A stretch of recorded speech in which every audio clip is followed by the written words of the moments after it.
Fala aí, embaixador. Meu nome é Tony Zamba, eu sou pastor na Primeira Igreja Batista da Caroba, Rio de Janeiro, conselheiro e um eterno embaixador.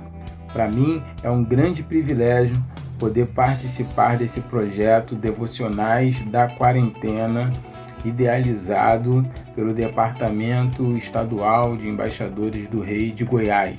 Que Deus continue abençoando a vida de vocês e que Ele possa falar ao teu coração através dessa mensagem. Fala, galera, hoje eu quero compartilhar com você uma reflexão que se encontra lá na segunda carta do apóstolo Paulo aos Coríntios, no capítulo 5.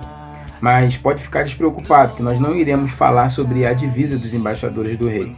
Afinal, essa você já conhece e com certeza já ouviu muitas reflexões sobre esse assunto.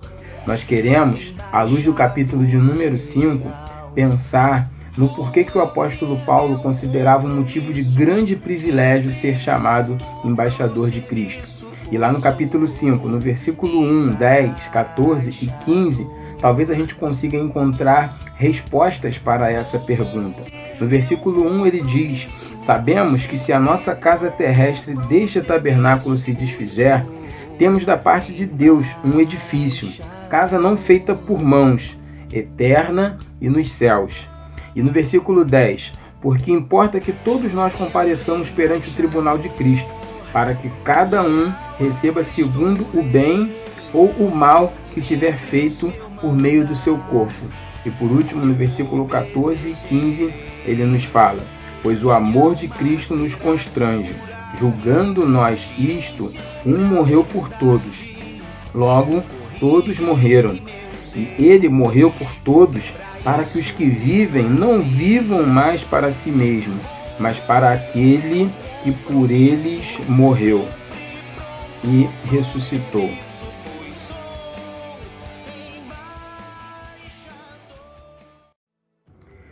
Esses 4 versículos que nós acabamos de ler, eles são completamente úteis para a gente responder a pergunta: o porquê que é um privilégio nós sermos considerados embaixadores de Cristo.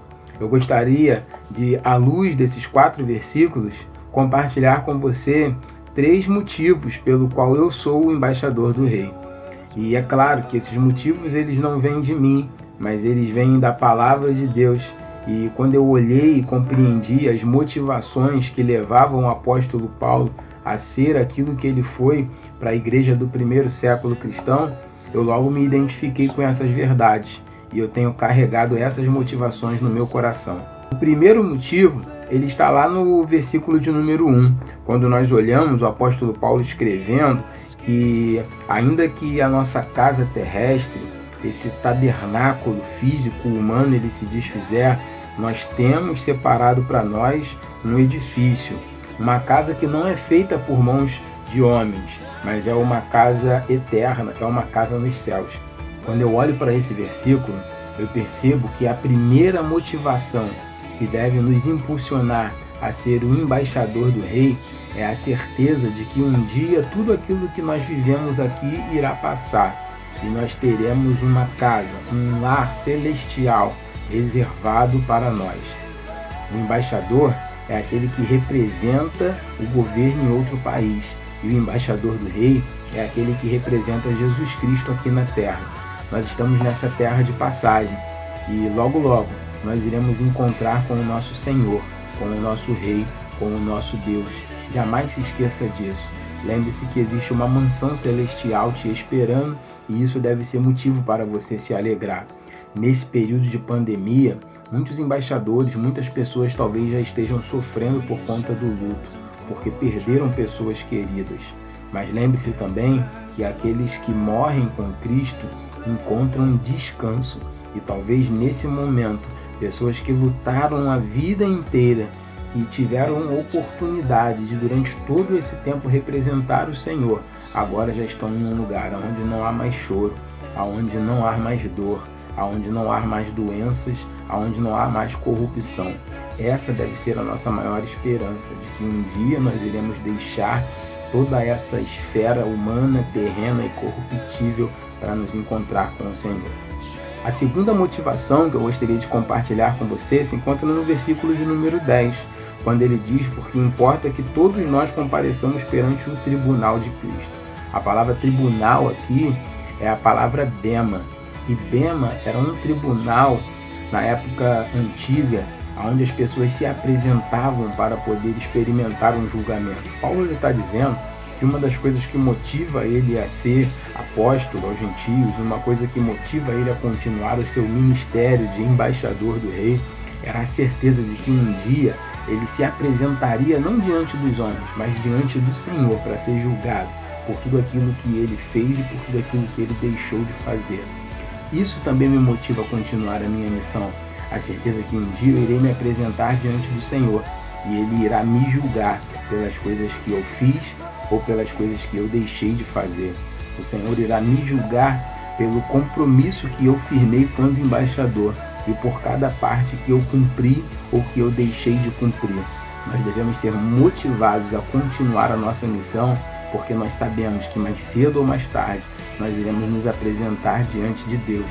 E como aquela velha e antiga peça, mãos vazias, chegará o momento em que Deus irá chegar diante de nós e perguntar: mostre-me como estão as suas mãos. A terceira e última lição que eu percebo nesse texto, que caracteriza a motivação para que o apóstolo Paulo ele fosse um verdadeiro embaixador do rei, se encontra lá no versículo 14 e no versículo 15. Mas eu quero chamar a sua atenção para o versículo de número 14, quando ele diz: pois o amor de Cristo nos constrange, e julgando nós isto, um morreu por todos, logo todos morreram. O que me motiva a continuar sendo embaixador do rei, e é claro, eu aprendi isso nas palavras do apóstolo Paulo, é o amor de Cristo.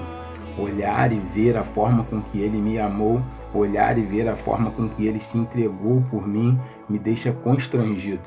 Você já parou para pensar em uma pessoa, um amigo, ou até um relacionamento familiar, quando uma pessoa deposita tamanha expectativa, tamanho amor em você, e de repente você percebe que não ama aquela pessoa à altura?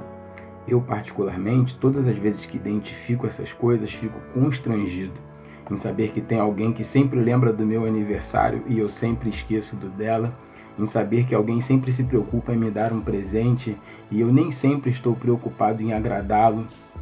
Assim é o amor de Deus. O amor de Deus, ele nos constrange.